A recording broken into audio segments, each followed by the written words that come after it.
Hello प्यारे साथियों, आज की क्लास में आप सभी का स्वागत है। आज की क्लास में पढ़ने वाले प्रकाश का अपवर्तन, रिफ्लेक्शन ऑफ लाइट। क्या पढ़ने वाले? प्रकाश का अपवर्तन। तो बने रहिए वीडियो के एंड तक। चलिए वीडियो को शुरू करते हैं।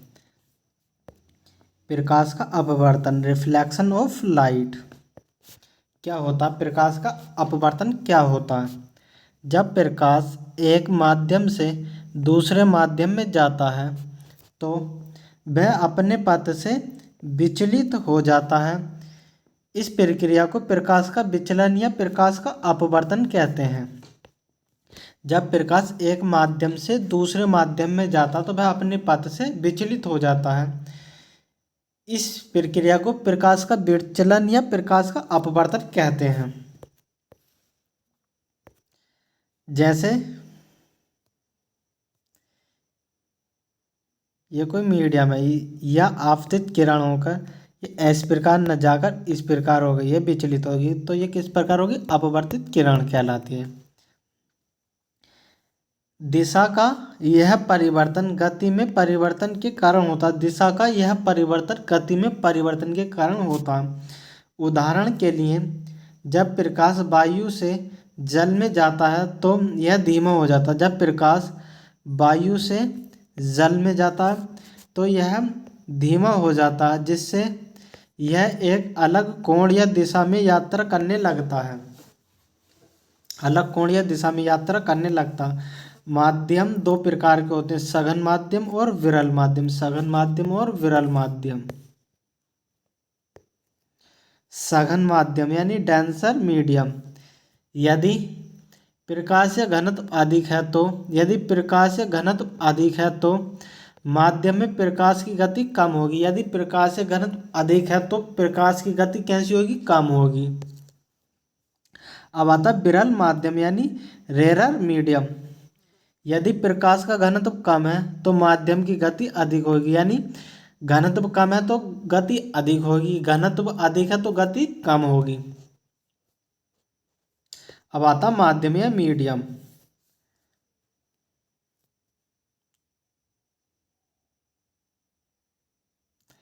जब प्रकाश एक विरल माध्यम से सघन माध्यम तक जाता है तो यह अभिलंबी की ओर झुकता है। जब प्रकाश एक विरल माध्यम से सघन माध्यम की ओर जाता है तो यह अभिलंबी की ओर झुकता है। ये इस प्रकार न जाकर इस प्रकार आ गया। इसे हम ज्ञात करेंगे कोण I बराबर कोण R से। जब प्रकाश एक सघन माध्यम से एक विरल माध्यम में जाता है, जब प्रकाश एक सघन माध्यम से एक विरल माध्यम में जाता है तो यह अभिलंबी से दूर घट जाता है, तो यह प्रकाश की गति बढ़ जाती है। यानी अभिलंबी की दूर घट जाता है तो प्रकाश की गति बढ़ जाती है। कैसे हो जाती है? बढ़ जाती है। अब आता अपवर्तन यानी रिफ्लेक्टिव इंडेक्स। किसी माध्यम का अपवर्तनांक बताता है कि माध्यम में प्रकाश की कितनी तेज गतिमान होती है। यह प्रकाशीय घनत्व के लिए समानुपातित होता है और माध्यम में प्रकाश की गति के व्युत्क्रमानुपातित होता है। तो म्यू बराबर C/V होगा। किसी माध्यम का निरपेक्ष अपवर्तनांक वायु में प्रकाश की गति या निर्वात में प्रकाश की गति और माध्यम में प्रकाश की गति का अनुपात होता है। म्यू M बराबर C/V। ये कोई सबस्टेंस दिया हुआ। स्पीड ऑफ लाइट मीटर प्रति सेकंड में। रिफ्लेक्टिव ऑफ इंडेक्स एयर का कितनी होगी? 3 × 10⁸ मीटर प्रति सेकंड। रिफ्लेक्शन इंडेक्स कितना होगा? 1 होगा। यानी अपवर्तनांक हमेशा किसी भी चीज का 1 से अधिक होता है। किससे? 1 से अधिक होता है। जैसे ये गिलास का 1.5 दिया है, वाटर का 1.33 दिया है, डायमंड का 2.45 दिया है, लेकिन स्पीड कितनी है गिलास की? 2 × 10⁸, वाटर कितनी है? 2.25 × 10⁸ मीटर प्रति सेकंड। डायमंड की कितनी है? 1.25 × 10⁸ मीटर प्रति सेकंड। ये मेटल मीडियम दे रखा, रिफ्लेक्टिव इंडेक्स दे रखा, अल्कोहल के कितना 1.36, कैरोसिन की कितने 1.44, फ्यूज क्वांटिटी कितनी 1.46,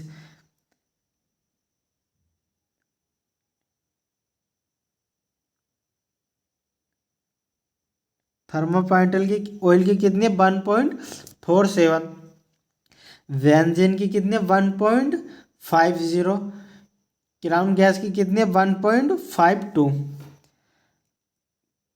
कैनेड विलास की कितनी है 1.53, रॉक साल्ट की कितने 1.454, कार्बन डिसल्फिड की कितने 1.63, डेंसर फिलाइट गिलास की कितने 1.65, रूबे की कितने 1.71।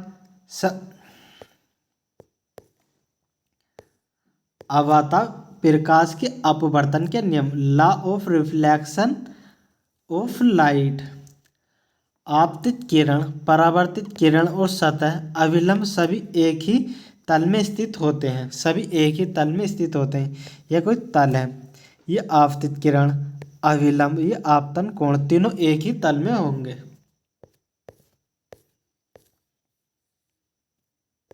अब आता स्नेल का नियम, यह अपवर्तन का नियम का एक सूत्र है जिसका उपयोग आपतन कोणों और अपवर्तन के बीच संबंध का वर्णन करने के लिए किया जाता है। μ1/sin I बराबर μ2 sin R, तो sin I/sin R बराबर μ2/μ1 होता है। अब आता क्रांतिक कोण, क्या आता क्रांतिक कोण, जब प्रकाश किसी सघन माध्यम से विरल माध्यम तक जाती है तो वह आपतन कोण जिसका अपवर्तनांक 90 डिग्री, जिसका अपवर्तनांक 90 डिग्री हो जाता है, क्रांतिक कोण कहलाता है। स्नेल के नियम से इसे ज्ञात करते हैं। स्नेल का नियम, म्यू गुणा साइन सी बराबर 1 गुणा साइन 90, म्यू गुणा साइन सी बराबर 1, तो साइन सी बराबर 1/म्यू, तो सी बराबर साइन -1/म्यू। यह सघन माध्यम से विरल माध्यम। मेटल रिफ्लेक्टिव इंडेक्स और क्रांटिकल एंगल यानी क्रांतिक कोण, डायमंड का कितना होगा 2.5 यानी 24 डिग्री, वाटर कितना 1.33 यानी 49 डिग्री, गिलास का कितना होगा 1.5 गुणा 42 डिग्री क्रांतिक कोण।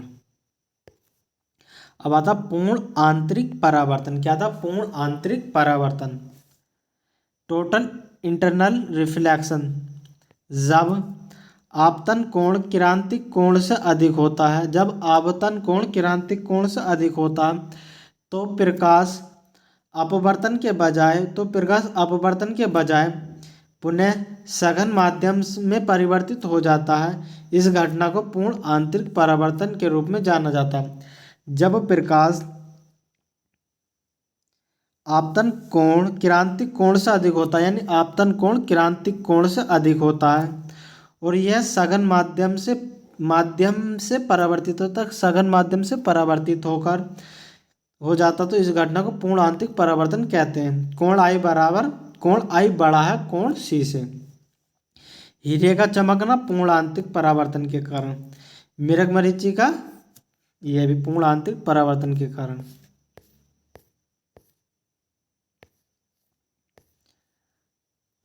अब आता लेंस से अपवर्तन, रिफ्लेक्शन बाय लेंस। लेंस कितने प्रकार के होते हैं, दो प्रकार के होते हैं, कितने दो प्रकार के होते हैं, उत्तल लेंस और अवतल लेंस। उत्तल लेंस यानी कॉन्वेक्स लेंस, उत्तल लेंस बीच में मोटा और किनारों पर पतला होता है, उत्तल लेंस बीच में मोटा और किनारों पर पतला होता है और यह प्रकाश को एकीकृत कर देता है, और यह प्रकाश को एकीकृत करता है यानी एक जगह इकट्ठा कर देता है। जैसे यह माध्यम अलग अलग माध्यम से प्रकाश गुजर रहा है तो एक माध्यम में इकट्ठित कर रहा है इसको, यानी फोकल लंबाई। अब आता है अवतल लेंस, क्या था अवतल लेंस यानी कॉन्वेक्स लेंस। अवतल लेंस बीच में पतला, अवतल लेंस बीच में पतला और किनारों पर मोटा होता है। यह प्रकाश की किरणों को फैलाता है। यह प्रकाश की किरणों को फैलाता। कैसे? प्रकाश की किरणों को फैलाता था। और उत्तल लेंस प्रकाश की किरणों को एकत्रित कर देता है। कैसे एकत्रित कर देता है? अब आता उत्तल लेंस द्वारा प्रतिबिंब का निर्माण। Rule of image formation by the convex lens. प्रकाश किरण मुख्य अक्ष के समांतर यदि आपतित होती है तो अपवर्तन के बाद फोकल से गुजरती है। यानी कोई प्रकाश किरण, ये उत्तल लेंस हो गया, यानी प्रकाश किरण मुख्य अक्ष के समांतर, यानी प्रकाश किरण जो होती है मुख्य अक्ष के समांतर आपतित होती है तो अपवर्तन के बाद फोकस से होकर गुजरती है। यानी अपवर्तन के बाद जब फोकस से होकर गुजर रही है यहाँ से।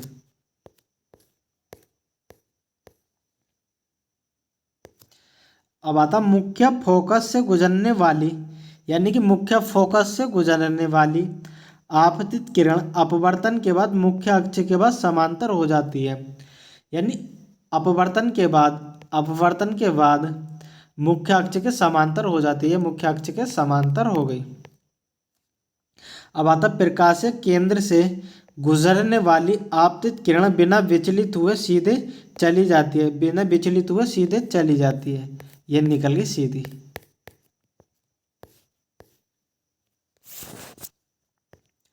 जब वस्तु अनंत पर होती है तो प्रतिबिंब F2 पर बनता है। यह अत्यधिक छोटा और वास्तविक और उल्टा होता है। कैसा? अत्यधिक छोटा, वास्तविक और उल्टा होता है। जब वस्तु 2F1 यानी 2F1 और अनंत के बीच प्रतिबिंब F2 और 2F2 के बीच बनता है। यह वास्तविक छोटा और उल्टा होता है। यह वास्तविक छोटा और उल्टा होता है। ये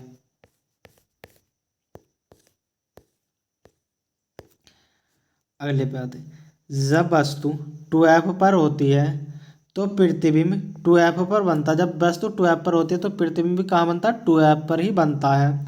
यह वस्तु के समान आकार का वास्तविक और उल्टा होता है।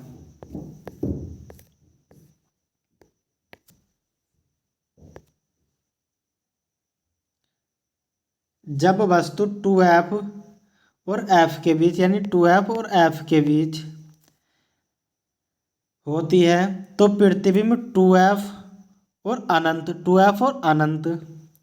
के बीच बनता है। 2F और अनंत के बीच बनता है। यह बन गया। यह कैसे होगा? वास्तविक होगा, उल्टा होगा और बड़ा होगा। वास्तविक होगा, उल्टा होगा और बड़ा होगा।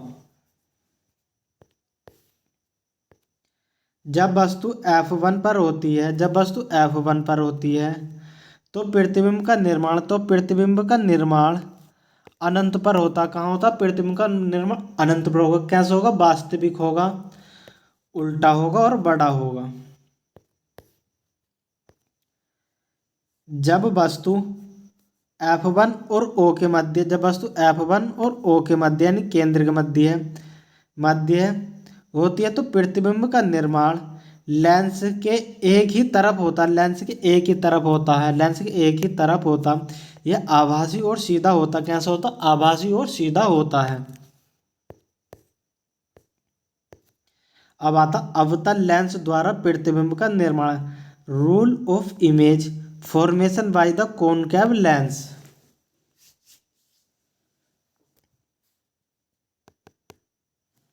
यह अवतल लेंस जब प्रकाश की किरण मुख्य अक्ष के समांतर आपतित हो रही हैं तो अपवर्तन के बाद फोकस से गुजरती हैं हुई प्रतीत होती हैं। आपतित किरण अपवर्तन के बाद फोकस से होती हुई प्रतीत होती है। अब आता फोकस के तरफ आती हुई, यानी फोकस के तरफ आती हुई प्रकाश की किरण अपवर्तन के बाद मुख्य अक्ष के समांतर चली जाती है, मुख्य अक्ष के समांतर चली जाती है।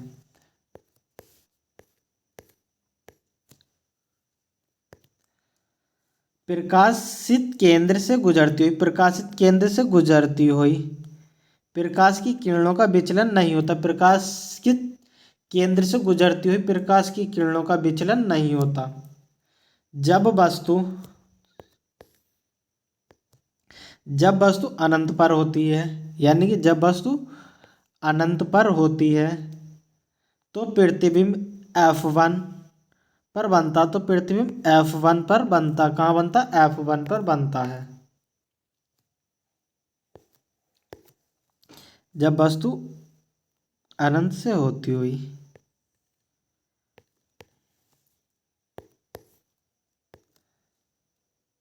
जब वस्तु अनंत और केंद्र O के बीच होती है तो प्रतिबिंब F और O के बीच बनता है। लेंस के एक ही तरफ यह छोटा, आभासी और सीधा होता है।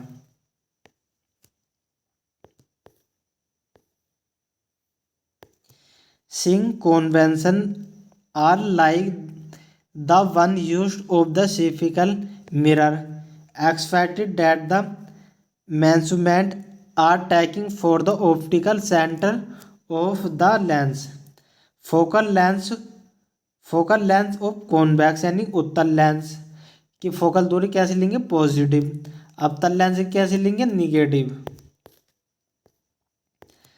तो यह उत्तल लेंस, अगर प्रतिबिंब इधर बन गया है तो निगेटिव, इधर बन गया तो पॉजिटिव। यह अवतल लेंस, इधर बन गया तो निगेटिव, इधर बन रहा तो पॉजिटिव लेंगे। अब आता गोलीय लेंस के लिए सूत्र, lens formula for the spherical lens. गोलाकार लेंस के लिए लेंस सूत्र, वस्तु की दूरी u, प्रतिबिंब की दूरी b और फोकल दूरी f के बीच संबंध। तो क्या संबंध है, 1/f बराबर 1/b माइनस 1/u। किसके लिए, गोलीय लेंस के लिए। u का मान हमेशा ऋणात्मक लेते हैं, u का मान अवतल हो या उत्तल हो कैसा लेंगे, ऋणात्मक लेंगे, यानी माइनस में लेंगे। अब आता लेंस की क्षमता, पावर ऑफ लेंस। यह फोकल दूरी मीटर में का व्युत्क्रम होता है, या फोकल दूरी का व्युत्क्रम होता है। किसका, लेंस की क्षमता किसका होता है, फोकल दूरी का व्युत्क्रम होता है। लेंस की शक्ति को ऐसा ही मापते हैं, डायोप्टर में मापते हैं। किस में मापते हैं, लेंस को डायोप्टर में मापते हैं। प्रकाश किरणों के अभिसरण या विचरण की क्षमता शक्ति के संदर्भ में व्यक्त की जाती है। किसके संदर्भ में, शक्ति के संदर्भ में। आवर्धन,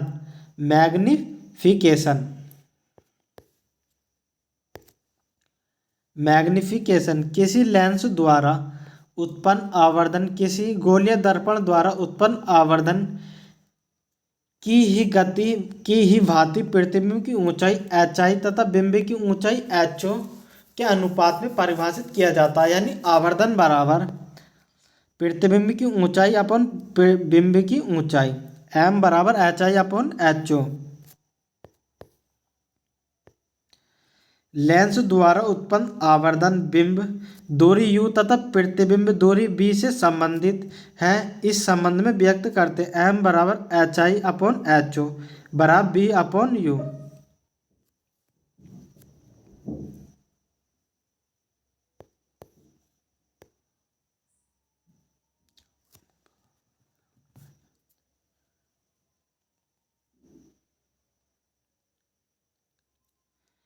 बीस सेमी फोकल लंबाई वाला अवतल लेंस, तो f का मान कैसे लेंगे, माइनस में लेंगे। लेंस से 15 सेमी की दूरी पर प्रतिबिंब बनता है, यानी कि b का मान दे रखा 15 सेमी की दूरी पर बनना, तो दूरी पर बनना तो माइनस के 15 सेंटीमीटर। u का मान ज्ञात करवा रहा, तो 1/f बराबर 1/b minus 1/u।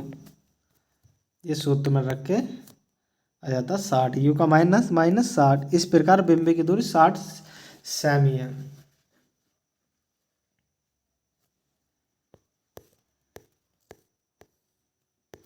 20 semi focal लंबाई के अवतल लेंस की शक्ति क्या है, यानी 20 सेमी फोकल लंबाई के अवतल लेंस की शक्ति क्या है। तो P बराबर 1/f, यानी 20 सेमी फोकल लेंस की अवतल लेंस यानी 20 सेमी है, तो सेमी को मीटर में करेंगे तो 20/100 यानी 1/5।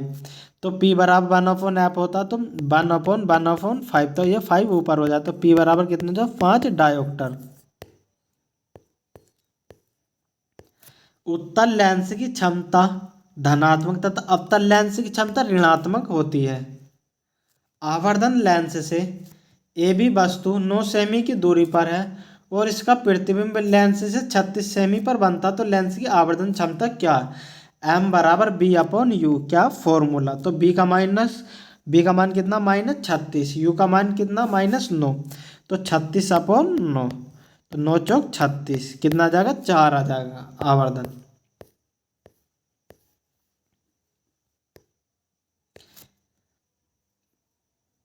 तो ये थी अपनी क्लास। अगर आपको वीडियो अच्छी लगी हो तो वीडियो को लाइक करो, चैनल पर नए हो तो चैनल सब्सक्राइब करो।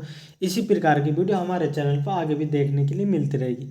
वीडियो में एंड तक बने रहने के लिए धन्यवाद।